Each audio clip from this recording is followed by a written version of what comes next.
عظمت قرآن کے ضمن میں اس کے کچھ پہلو تو وہ ہیں کہ جن کا اقرار اور اعتراف غیر مسلموں کو بھی ہے، اور کچھ پہلو وہ ہیں کہ جن کا ادراک اور جن کا شعور صرف صاحب ایمان ہی کو حاصل ہو سکتا ہے۔ تو میں سب سے پہلے وہ پہلو بیان کروں گا کہ جس کا اعتراف غیر مسلموں نے کیا اور ڈنکے کی چوٹ کیا۔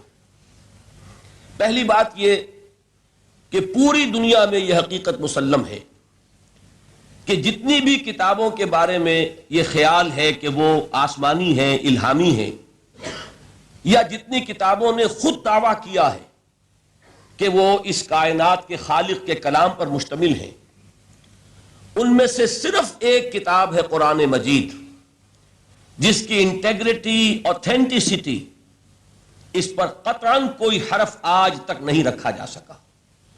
باقی کوئی کتاب اپنے اصل ٹیکسٹ کے ساتھ محفوظ نہیں ہے۔ میں ہندوستان کی جو کتابیں ہیں، وید اور ان کے شاستر، ان کے بارے میں تو میں کچھ عرض کرنا نہیں چاہتا، اس لیے کہ ان کتابوں کا اپنا دعویٰ بھی یہ نہیں ہے کہ وہ الہامی کتابیں ہیں۔ عام طور پر خیال یہی ہے کہ کچھ رشیوں منیوں کی اپنی تصانیف ہیں، لیکن جن کتابوں کا دعویٰ ہے، تورات، ہم بھی اس دعوے کو تسلیم کرتے ہیں کہ قرآن نے اس کی تصدیق کی ہے۔ اللہ کی کتاب تھی، فیہا ہدی و نور، قرآن تسلیم کرتا ہے اس میں ہدایت بھی تھی، نور بھی تھا۔ لیکن یہ کہ تورات کے ماننے والے خود تسلیم کرتے ہیں کہ وہ اصل تورات آج دنیا میں کہیں موجود نہیں۔ وہ تورات یا وہ احکام، دی 10 کمانڈمنٹس کہ جو پتھر کی تختیوں پر لکھے ہوئے دیے گئے تھے، ان کا آج دنیا میں کہیں وجود نہیں۔ پھر یہ کہ مزید حضرت موسیٰ علیہ السلام سے جو 5 کتابیں منسوب ہیں، سفر پیدائش اور سفر خروج وغیرہ، ان کتابوں کے بارے میں بھی یہ سب تسلیم کرتے ہیں کہ 7ویں صدی قبل مسیح میں جو ایک بہت بڑا حملہ ہوا تھا، یروشلم برباد ہوا، پہلے اسیریوں نے حملہ کیا، پھر بیبیلونیا کا بادشاہ نیبوکڈ نظر، اس نے شدید حملہ کیا، یروشلم کو تباہ کیا، اینٹ کی اینٹ بجا دی۔ اس کے بعد سے وہ اصل نسخہ تورات کا پوری دنیا میں کہیں نہیں۔ 150 برس تقریباً یہودی ایک طرح کی جلاوطنی کے عالم میں رہے، اسیری کے حالت میں رہے بیبیلونیا میں۔ وہاں سے جب 150 برس بعد واپس آئے ہیں تو کچھ لوگوں نے اپنی یادداشت سے پھر اس تورات کو مرتب کیا ہے۔ گویا کہ یہ بات ہمارے کہنے کی نہیں ہے، بلکہ تورات کے ماننے والے خود تسلیم کرتے ہیں کہ اصل تورات آج دنیا میں کہیں نہیں۔ اسی طرح کا معاملہ انجیل کا ہے۔ قرآن مجید تسلیم کرتا ہے وہ اللہ کی کتاب تھی، فیہ ہدی و نور، اس میں بھی ہدایت بھی تھی، نور بھی تھا، لیکن وہ اصل انجیل کہاں ہے؟ آج دنیا میں جنہیں کینونیکل گاسپلز کہتے ہیں، وہ 4 اناجیل ہیں، کوئی ایک انجیل نہیں ہے۔ میں نے ایک مرتبہ ایک پادری صاحب سے سوال کیا تھا اپنے زمانہ طالب علمی میں کہ which one of them is Bible, تو انہوں نے بڑا پیارا جواب دیا تھا، میں ان کی ذہانت کو خراج تحسین ادا کرتا ہوں۔ پہلے تو انہوں نے کہا none of them is Bible, لیکن اس کے بعد اپنی بات قائم رکھنے کے لیے بڑی ذہانت کے ساتھ ایک بات کہی، بائبل از ان دم، ان میں سے کوئی، ہم یہ نہیں کہہ سکتے کہ یہ بائبل ہے، لیکن بائبل ان میں ہے۔ ویسے آپ کے علم میں ہوگا کہ 100 سے زیادہ تھیں یہ اناجیل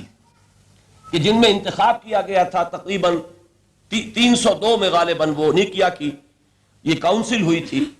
رومن ایمپرر کے زیر اہتمام، ان میں سے 4 کو چنا گیا تھا۔ یہ کینونیکل ہیں، باقی اپوکریفل ہیں، وہ غیر قانونی ہیں۔ بہرحال ایک بات بالکل واضح ہے، حضرت مسیح علیہ السلام کی زبان یا عبرانی ہو سکتی تھی یا ارامائک، اور ان دونوں زبانوں میں انجیل کا کوئی نسخہ آج دنیا میں موجود نہیں۔ جو اس کا سب سے قدیمی نسخہ ہے وہ بھی گریک ٹرانسلیشن ہے، تو معلوم ہوا کہ ٹرانسلیشن تو اصل کبھی ہو ہی نہیں سکتا۔ واقعہ یہ ہے کہ کسی بھی زبان سے کسی دوسری کتاب کو جوں کا تو منتقل کرنا ممکن نہیں۔ قرآن مجید کا یہی وجہ ہے کہ علماء ایک بہت طویل عرصے تک ترجمے کی مخالفت کرتے رہے کہ کہیں ایسا نہ ہو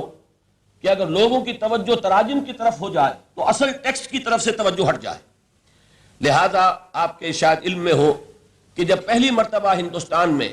امام الہند حضرت شاہ ولی اللہ دہلوی رحمۃ اللہ علیہ نے فارسی میں ترجمہ کیا تو بعض علماء نے ان کے خلاف باقاعدہ شورش برپا کی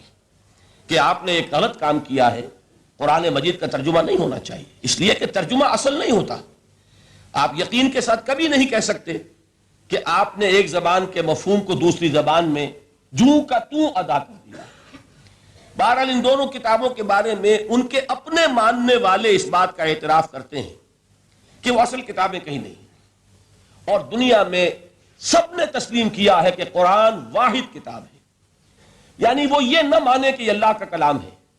لیکن یہ تسلیم کرتے ہیں یہ وہی کتاب ہے جو محمد نے صلی اللہ علیہ وسلم اپنی امت کو عطا کی، یعنی اصل میں تو یہ حضور کو ملی اللہ سے، اللہ نے دی امت کو، لیکن یہ کہ وہ پہلی بات کو مان لے تب تو وہ مومن ہو جائیں گے۔ میں نے اسی لیے کہا تھا کہ غیر مسلموں کی گواہی میں پیش کروں گا سب سے پہلے، اور یہ اس کی فہرست مجھے دینے کی ضرورت نہیں ہے، یہ بات میں پورے اطمینان کے ساتھ کہہ رہا ہوں کہ بے شمار مستشرقین نے اس بات کو تسلیم کیا ہے کہ یہ ماننا پڑتا ہے کہ اس کا ٹیکسٹ جو ہے پریزروڈ ہے، یہ محفوظ ہے، اس کی انٹیگریٹی، آتھینٹسٹی، اس کے بارے میں کسی شک و شبے کی گنجائش نہیں، یہاں تک کہ اس کی قراءت میں اگر کہیں کوئی فرق ہے وہ فرق بھی محفوظ رکھا گیا ہے۔ یہ 7 قراءت اور 10 قراءت کے جو قاری جو آپ کو ملتے ہیں، یہ ایک فن ہے اپنی جگہ پر، کہ ذرا سا اس کی موڈ آف ریسیٹیشن کے اندر بھی اگر کوئی فرق ہے تو وہ فرق بھی محفوظ ہے، یہ نہیں ہے کہ جو شخص جس طرح چاہے پڑھ لے، بلکہ یہ کہ اس کا ایک ایک شوشہ محفوظ، اس کو پھر یہ کہ سب سے بڑی بات یہ کہ اس کی حفاظت کا ذریعہ لوگوں کا حفظ، ان کے سینوں میں اس کا جمع ہو جانا۔ خود نبی اکرم صلی اللہ علیہ وسلم سے اللہ تعالیٰ نے فرمایا تھا کہ لا تحرک بہ لسانک لتعجل بہ ان علینا جمعہ وقرآنہ فاذا قرأناہ فاتبع قرآنہ ثم ان علینا بیانہ۔ اے نبی، آپ اپنے اوپر مشقت نہ لیجئے، اس کتاب کو یاد کرنے کے لیے اپنی زبان کو تیزی سے حرکت مت دیجئے، ہمارے ذمے ہے اسے آپ کے سینے میں محفوظ کر دینا، پھر جب ہم تمہیں پڑھوائیں تو اسی ترتیب سے پڑھنا۔ تو یہ قرآن مجید کا جمع کیا جانا، یہ ہمیں معلوم ہے کہ یہ 22 برس کے عرصے میں نازل ہوا، نجمن نجمن، تھوڑا تھوڑا کر کے، لیکن اس کو جمع کرنے کا کام بھی خود اللہ نے اپنے ذمہ دیا تھا۔ ان علینا جمعہ وقرآنہ، یہ بات آ گئی ہے تو میں عرض کر دوں، ہمارے ذہنوں میں ایک مغالطہ ہے، اور اس مغالطے کی وجہ سے دشمنوں کو فائدہ پہنچتا ہے۔ ہمارے ہاں عام طور پر چونکہ قافیہ ملانے کی کوشش ہوتی ہے تو جمعہ کے خطبات میں حضرت عثمان رضی اللہ تعالیٰ عنہ کے نام کے ساتھ کہہ دیا جاتا ہے جامع آیات القرآن۔ اب اس سے کہنے کا موقع ملے گا کسی کو کہ حضرت عثمان نے آیات قرآنی کو جمع کیا، یہ بہت بڑا مغالطہ ہے۔ اصل میں حضرت عثمان رضی اللہ تعالیٰ عنہ نے ایک نسخے پر جمع کیا ہے، کتابت شدہ کتاب کی شکل میں نسخہ جو ہے اس کو فراہم کرنے والے حضرت عثمان ہیں، ورنہ جمع تو اللہ نے کیا محمد کے سینے میں صلی اللہ علیہ وسلم۔ جمع قرآن کا معاملہ اللہ نے اپنے ذمہ لیا، یہ خود حضور کے ذمہ نہیں چھوڑا، نہ صحابہ کے ذمہ چھوڑا، بلکہ یہ کہ ان علینا جمعہ وقرآنہ، ہمارے ذمہ ہے اس کو جمع کرنا اور پڑھوا دینا۔ پڑھوانا ظاہر بات ہے بغیر ترتیب کے ممکن نہیں، اور احادیث میں آپ نے سنا ہوگا کہ بارہا یہ بات آپ کے سامنے آئی ہوگی کہ حضور ہر رمضان مبارک میں قرآن مجید کا دور فرماتے تھے حضرت جبرائیل کے ساتھ، اور آخری رمضان مبارک جو تھا آپ کی حیات دنیاوی کا، اس میں 2 مرتبہ پورے قرآن کا دور کیا ہے آپ نے حضرت جبرائیل کے ساتھ۔ اب ظاہر بات ہے جب قرآن کا دور ہوا ہے تو کیا وہ غیر مرتب تھا؟ وہ جمع ہو چکا تھا، مرتب ہو چکا تھا، البتہ حضور کے سینے میں سب سے پہلے جمع کیا گیا، اور قرآن اولاً جو جمع ہوا ہے وہ صحابہ کے بھی سینوں میں جمع ہوا ہے۔ وہ کتابت کی شکل میں ایک کتاب کی صورت میں موجود نہیں تھا حضور کے انتقال کے وقت، بلکہ جمع تھا صحابہ کے سینوں میں، اور صحابہ کے پاس کتابت شدہ کچھ اوراق تھے، کسی کے پاس اونٹ کی یہ شانے کی ہڈی جو ہوتی ہے بہت بڑی اور چوڑی ہوتی ہے چپٹی، اس پر لکھی ہوئی صورتیں ہیں، کسی کے پاس جھلیوں پر لکھی ہوئی، کاغذ بہت نایاب تھا، لیکن یہ کہ کتابت کی شکل میں پھر اس کو جمع کروایا حضرت ابوبکر صدیق نے رضی اللہ تعالی عنہ، اس لیے کہ جنگ یمامہ میں بہت سے حفاظ شہید ہو گئے، تو تشویش پیدا ہوئی کہ اگر حفاظ شہید ہو گئے تو قرآن مجید کی حفاظت کیسے ہوگی؟ تب حضرت ابوبکر نے صحابہ کے مشورے سے وہ بورڈ مقرر کیا، اور ان میں جو حضور کے زمانے میں کتابت وحی کی ذمہ داری ادا فرماتے تھے انہی کو اس میں جمع کیا، اور انہوں نے پھر اس کو کتابی شکل میں جمع کر دیا۔ تو کتابی شکل میں بھی جمع کیا جانا یہ بھی حضرت ابوبکر کے زمانے میں ہو چکا ہے۔ البتہ حضور نے ایک رعایت دی تھی، چونکہ آپ کو معلوم ہے، آپ اس علاقے میں رہتے ہیں، کہ عربی زبان جیسے کہ ہر زبان کا معاملہ ہے کہ ہر بڑی زبان میں پھر نیچے بولیاں ہوتی ہیں، کولوکیل۔ وہ جو کولوکیل جو بولیاں ہیں ان میں مختلف طریقے سے لوگ پڑھتے تھے۔ اس سے پھر یہ اندیشہ ہوا کہ یہ مختلف لہجے اگر رہے تو اس سے بھی پھر قرآن کے بارے میں اختلاف ہو جائے گا۔ تو حضرت عثمان رضی اللہ تعالیٰ عنہ نے پھر قرآن مجید کا ایک اوتھینٹک نسخہ تیار کیا کہ اب صرف یہی نسخہ دنیا میں رہے گا، اور باقی سارے نسخے جو ہے ان کو تلف کر دیا گیا، تاکہ اب وہ لہجے کا کوئی اختلاف جو ہے وہ بھی باقی نہ رہے۔ اور اس کے 4 نسخے تیار کیے گئے، اور وہ نسخے آج بھی دنیا میں موجود ہیں۔ ان میں وہ نسخہ بھی ہے کہ جس پر خود حضرت عثمان رضی اللہ تعالیٰ عنہ کی خون کے دھبے موجود ہیں، کیونکہ وہ شہید کیے گئے ہیں، تو وہ ایک نسخہ جو انہوں نے اپنے پاس رکھا ہوا تھا وہ اس کی تلاوت فرما رہے تھے۔ بہرحال پہلی بات یہ ہے جو بالکل تاریخی حقیقت ہے کہ جن کتابوں کو بھی آسمانی ہونے کا دعویٰ ہے ان میں واحد کتاب ہے قرآن مجید، جس کا متن محفوظ ہے۔ دنیا میں کوئی اور کتاب ایسی نہیں ہے جو یہ دعویٰ کر کے قرآن کے مقابلے میں آ سکے۔ اور پھر آپ کو معلوم ہے کہ